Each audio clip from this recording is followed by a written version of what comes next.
Olá, turma. O último assunto que nós vimos, a última aula, foi sobre a transformação de um número decimal em fração ordinária. Então, eu resolvi colocar também as dízimas periódicas. A gente viu na aula passada como transformar a dízima periódica simples em fração. Agora vamos ver como transformar a dízima periódica composta em fração. Observa essa dízima: 1,842, 42, 42, infinito. O que você observa? Parte inteira 1. Período 42, 42, 42. E o 8, esse número diferente entre a vírgula e o primeiro período, chama-se parte não periódica. Então é feito assim: você escreve a parte inteira e a seguinte fração. No numerador, você escreve a parte não periódica seguida de um período, 42, menos a parte não periódica, 8, sobre o período tem dois algarismos, 4 e 2, você coloca 2 noves. Se o período tivesse 3 algarismos, você colocaria 9, 9, 9. E esse zero corresponde à parte não periódica. A parte não periódica só tem um algarismo, então coloca 1, 0. Se a parte não periódica tivesse 2 algarismos, seria 2 zeros. Aí fica assim: 842 menos 8, 834. Aí você multiplica 990 vezes 1 mais 834. Isso vai dar 1824 sobre 990. Simplificando essa fração por 6, dá 304 sobre 165. Essa fração é chamada fração geratriz daquela dízima. É a fração que gera aquela dízima. É uma fração ordinária. Vamos ver um segundo exemplo para fixar. A dízima 0,00444 infinito. O período é 4, só tem um algarismo. Entre a vírgula e o primeiro período existe aqui 2 zeros, é a parte não periódica. Então você escreve assim no numerador: parte não periódica 00, seguida de um período, 4, menos a parte não periódica, 00, sobre. O período não tem um algarismo só um 9. A parte não periódica não tem 2 algarismos, 2 zeros. 4 sobre 900. Dividindo 4 por 4, simplificando a fração, dá 1.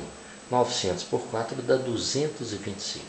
Então 1 sobre 225 é a fração que gera aquela dízima. Se você dividir 1 por 225, dá aquele valor. Certo? Vamos ver agora arredondamento de números decimais.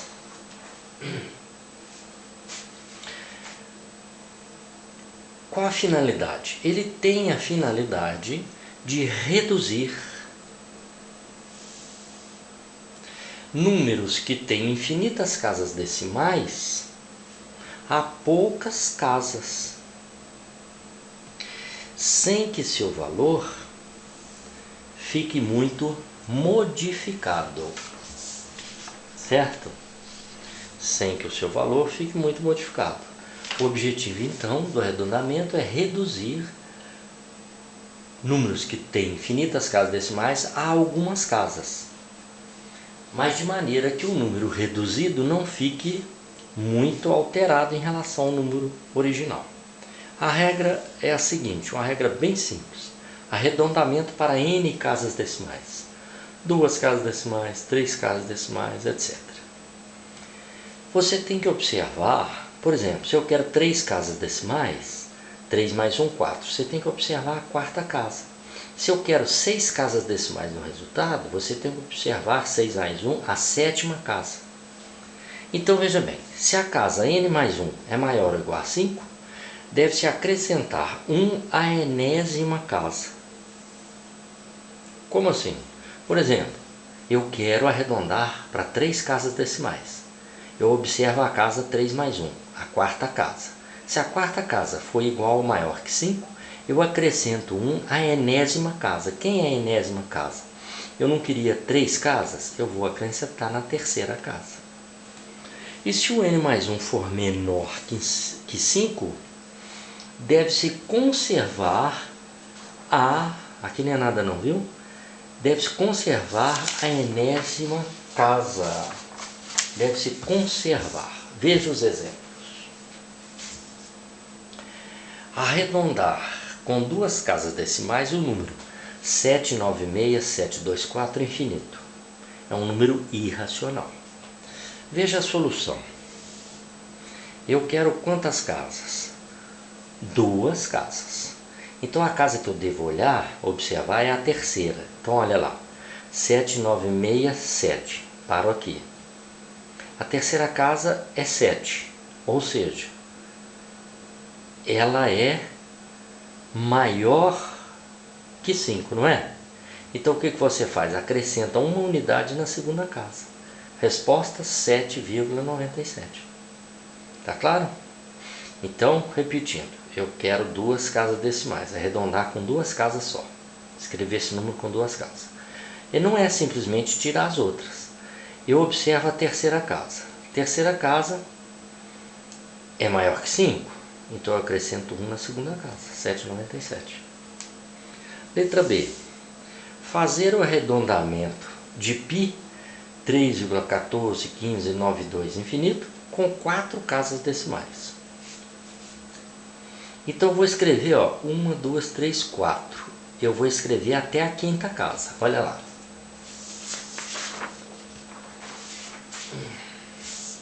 Eu vou escrever até a quinta casa. Veja. Eu quero 4 casas. Tá aqui, 4 casas. A quinta casa é maior que 5? É. Então, se fosse menor que 5, eu não ia fazer nada aqui. Mas a quinta casa é maior que 5. Então eu acrescento uma unidade na quarta casa. 3,1416, aproximado com 4 casas, arredondado com 4 casas decimais. Letra C.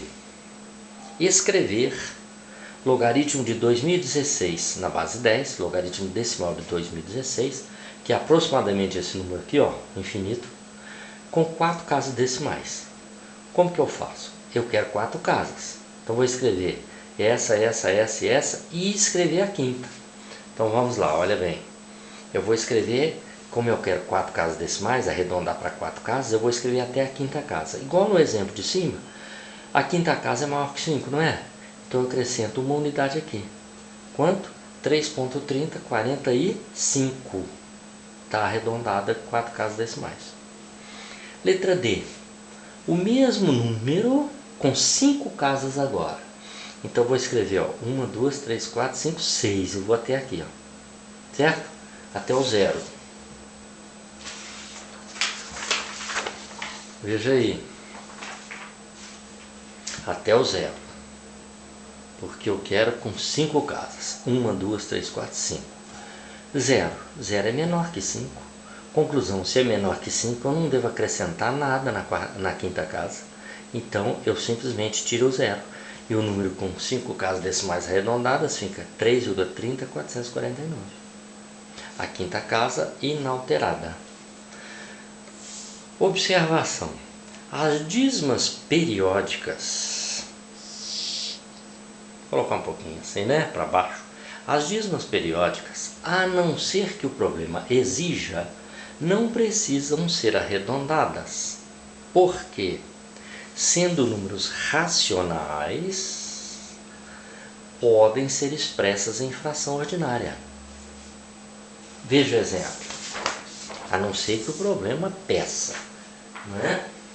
Veja aí, por exemplo, a dízima periódica 0,25 com esse tracinho em cima. O que esse tracinho significa?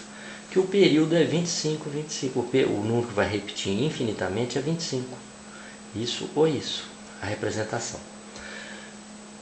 Então veja bem, como é que a gente transforma essa dízima periódica em fração ordinária?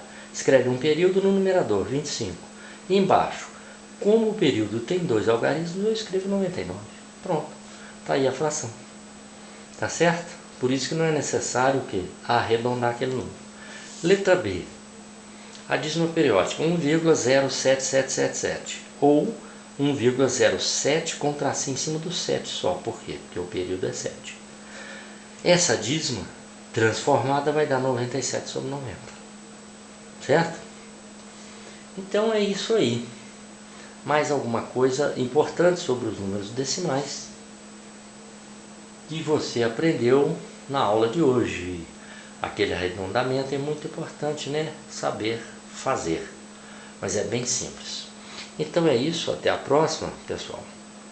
E muito grato.